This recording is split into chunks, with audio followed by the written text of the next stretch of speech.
Hello, a very warm welcome to Middle East Matters. I'm Sanam Shantier. Coming up on this week's show, violence and diplomatic tensions over a contested shrine in Jerusalem. In a major reversal, Israel begins removing metal detectors placed at the entrance of Al-Aqsa mosque. For refugees in Lebanon, death comes at a high price. This as cemeteries are running out of space following an influx of Syrians fleeing conflict. Also coming up, seeing is believing. We take you to a breathtaking underwater world in Dubai. But first to Jerusalem, which has been witness to some of the bloodiest scenes between Palestinian protesters and Israeli security forces in years. At the center of the unrest, metal detectors at the entrance of the city's contested shrine, which were removed on Monday. The move, however, has done little to deter protests. According to officials, it doesn't fulfill the Muslim population's demands to take down the newly installed security cameras at the compound. Dismantling metal detectors in the dead of the night. Israel began removing controversial security material from an entrance of the Haram al-Sharif compound, known to Jews as the Temple Mount. In a statement released Tuesday after 2 days of heated cabinet meetings, Prime Minister Benjamin Netanyahu's office said, "The Security Cabinet accepted the recommendation to incorporate security measures based on advanced technologies instead of metal detectors." A high-tech camera system that's expected to cost some $28 million is planned to be set up. The removal of the metal detectors comes after Netanyahu vowed Sunday that they were staying put. But since then, international pressure has been mounting, in addition to that of the streets, with days of clashes between Palestinians and Israeli forces. The metal detectors were installed after a July 14th shooting in the Old City, near one of the holiest sites for both Jews and Muslims. The added security was perceived by many Muslims as a strutting of Israel's might in a fragile environment where Jordanian forces are mandated to oversee the compound. Late Monday, Jordan's King Abdullah spoke with Prime Minister Netanyahu to discuss the issue, with the king stressing the importance of returning to the status quo. Their talk came after Jordanian-Israeli relations suddenly became strained, with protests in support of the Palestinians and because of a fatal shooting on Sunday at the Israeli embassy in Jordan. On Facebook, Netanyahu posted a video of himself congratulating embassy staff on their return to Israel. There's speculation that the diplomatic incident helped speed up an agreement about the metal detectors, with the next test being whether the compromise has appeased protesters before and after Friday prayers. Now, many Syrians have fled the Islamic State group in Raqqa, reportedly one of the fighters' last bastions in the war-torn country. But today, the displaced continue to find themselves in dire conditions in refugee camps. In fact, they're battling the stifling summer heat in tents with no electricity in one of the shelters, which is just 50 kilometers north of Raqqa. In this camp in Ain Isa, more than 50 kilometers north of Raqqa, more civilians arrive every day. They're fleeing an offensive by the Syrian Democratic Forces, an alliance of Kurdish and Arab fighters battling to recapture Raqqa from the Islamic State group. The camp has become home to about 7,000 displaced people, according to local officials.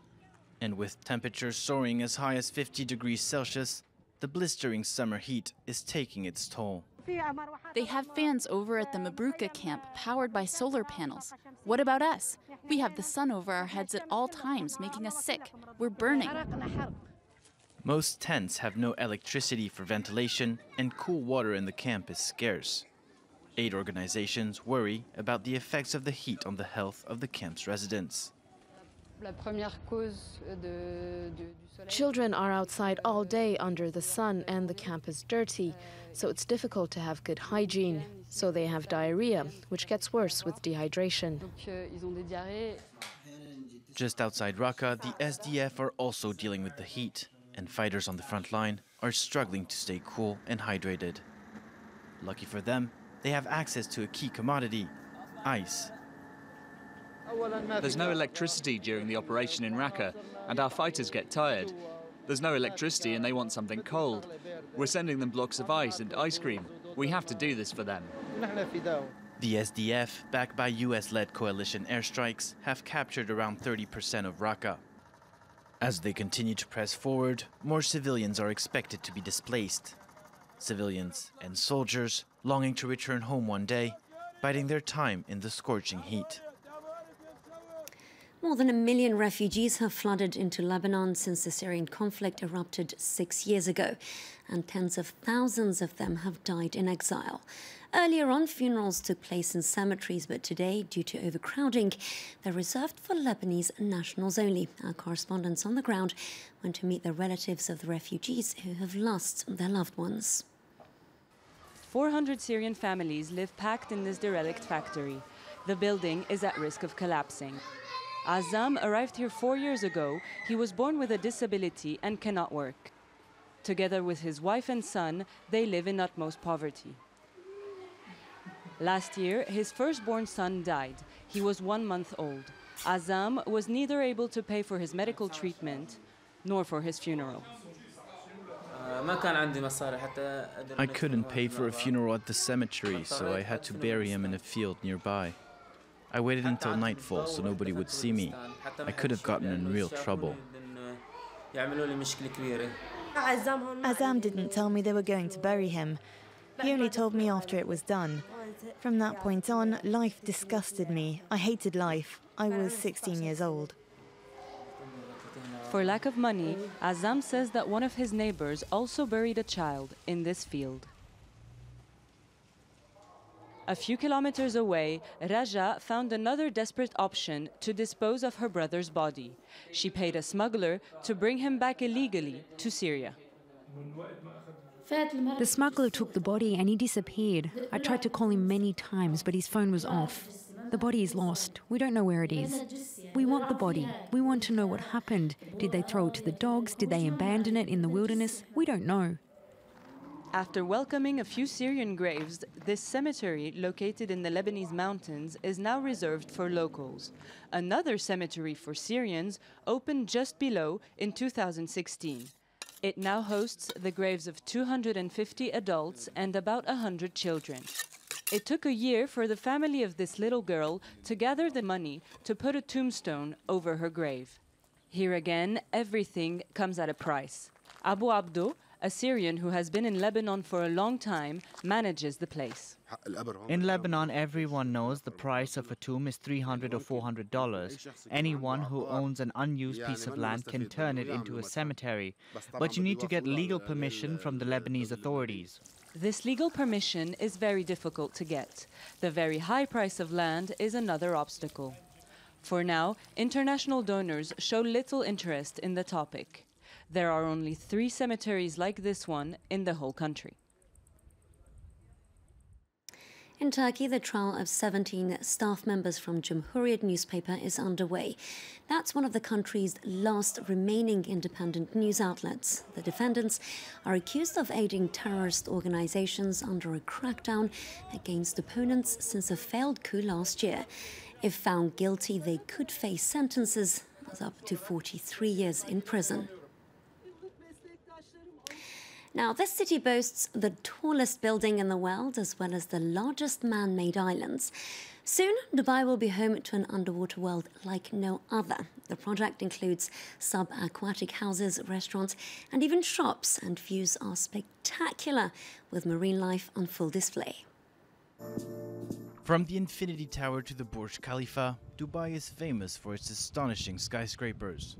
But the city's latest innovative structures aren't reaching for the sky, they're diving underwater.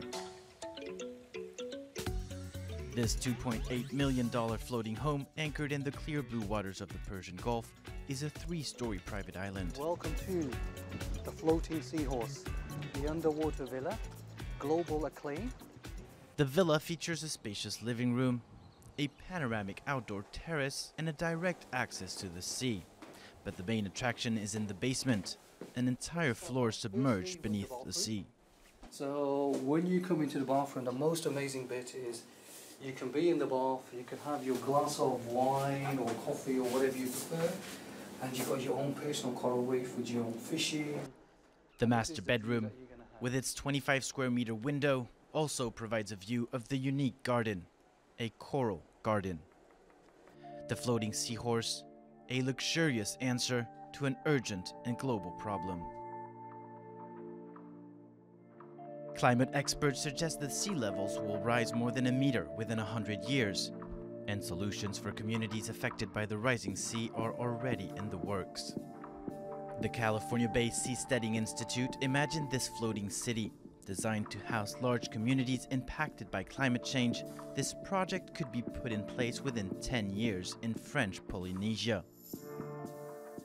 Other visionaries have imagined city-sized vessels, Titan cruise ships with landing strips on the top deck, drone-guided houses, or underwater Atlantis-like cities. In Dubai, over 100 floating seahorses have already been sold, and the company has other ongoing projects. Floating yacht club and floating restaurants. So these are going to be even larger structures than this one. So the floating seahorse is just the beginning of a new era. As humanity faces a world changed by global warming, many would turn to space for the future of our species. But the next frontier might be a lot closer to home, and the colonization of the open sea has just begun. Well, that's it for this edition of Middle East Matters. Do follow us on our Twitter and Facebook pages for the latest updates on the show. Thank you for watching.